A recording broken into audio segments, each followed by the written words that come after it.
Cricket ആരാധകരുടെ മനസ്സുകൾ റാഞ്ചിപ്പറന്ന റാഞ്ചിക്കാരൻ, bat ചുഴറ്റി പന്ത് ഗ്യാലറിയിലെത്തിക്കുന്ന നീളൻ മുടിക്കാരൻ, കൊള്ളിയാൻ കണക്കെ സ്റ്റമ്പ് പിഴുതെറിയുന്ന വിക്കറ്റ് കീപ്പർ. ഇന്ത്യൻ ജേഴ്സിയിൽ അന്നുവരെ കാണാത്ത പ്രകൃതവുമായി അയാൾ വന്നു. Captain cool Mahendra Singh Dhoni. അനായാസം പടുകൂറ്റൻ സിക്സറുകൾ പറത്തുന്ന അയാളുടെ കൈക്കരുത്തിനെ ഏവരും വാഴ്ത്തി. ദിനവും 6 ലിറ്റർ പാല് കുടിക്കും ധോണിയെന്ന് കരക്കമ്പി. നീളത്തിലുള്ള ചെമ്പൻമുടിയും ഇടയ്ക്കിടെ അഴിച്ചു കിട്ടുന്ന ഗ്ലൗസും ആകാശം മുട്ടുന്ന ഹെലികോപ്റ്റർ ഷോട്ടും മഹിയും മാനം മുട്ടെ ഉയർന്നു. പരമ്പരാഗത ശൈലിയിൽ നിന്ന് മാറി ബാറ്ററായും കീപ്പറായും നായകനായും അയാൾ ഏറ്റവും മികച്ചു നിന്നു.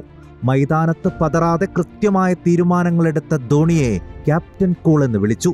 DRSനെ ധോണി റിവ്യൂ സിസ്റ്റം എന്ന് വിളിച്ചു. വിക്കറ്റിനിടയിലെ ഓട്ടത്തിൽ ബോൾട്ടിനെ തോൽപ്പിക്കുമെന്ന് തോന്നിച്ചു.